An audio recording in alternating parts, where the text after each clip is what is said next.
The story of Echo and Narcissus.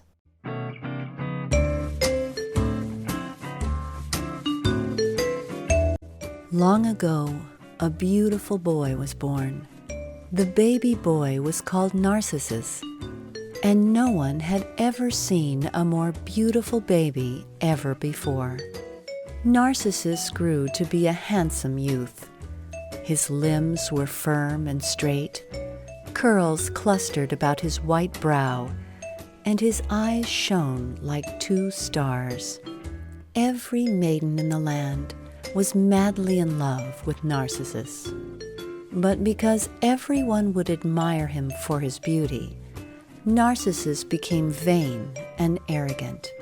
He would scorn his playmates and would not listen to their entreaties to join in their games. His heart was cold, and in it lived neither hate nor love. Now in the forest lived a beautiful nymph named Echo. Though beautiful, she had a strange characteristic. Echo could only mimic other people's words. And she too, like Narcissus, had never been in love, although she had many pretenders. One day, as Narcissus was wandering alone in the pathless forest, Echo, peeping from behind a tree, saw his beauty, and as she gazed at him, her heart was filled with love. Stealthily, she followed his footsteps, and often she tried to call to him with endearing words, but she could not speak, for she didn't have a voice of her own. Narcissus heard the sound of breaking branches, and he cried out, "Is anyone here?" And Echo answered softly, "Is anyone here?" Narcissus was startled. He looked about on all sides, and seeing no one, cried out, "Come to me!" And Echo again answered, "Come to me." Then rushing out from among the trees, she tried to throw her arms around his neck. But Narcissus fled through the forest, crying, "Away, away! I will die before I love you."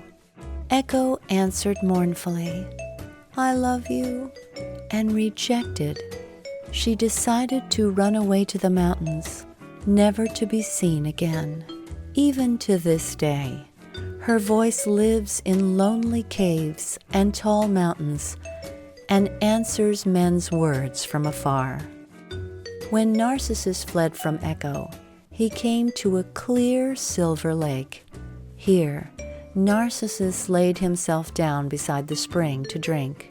He gazed into the mirror-like water and saw himself reflected on the water's surface. He did not know that this was his own image, but thought that it was the image of a nymph who lived in the lake.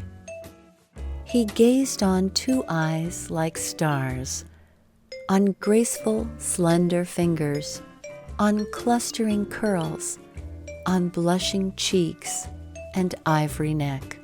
And as he gazed, his cold heart grew warm, and love for this beautiful reflection rose up and filled his soul. He thrust his arms into the water and strove to grasp the image by the neck, but it fled away. After a while, the image came back, and Narcissus tried to kiss it, but again the image refused his love. All day and all night, lying there without food or drink, he continued to gaze into the water. Then, raising himself, he said, "Why do you run away from me? When I smile, you smile in return. When I extend my arms to you, you do the same. When I try to kiss you, you prepare to kiss me back, only to disappear." Narcissus stayed there for days without eating or sleeping, but simply gazing at his own reflection and falling more madly in love. Until the time came when he decided that he could no longer take being alone anymore, and that he had to be with his beloved. He got up, and one more time he held out his arms to the reflection in the water and threw himself into the lake. Narcissus was never seen again, but in the very place where he threw himself into the water, a beautiful white flower emerged.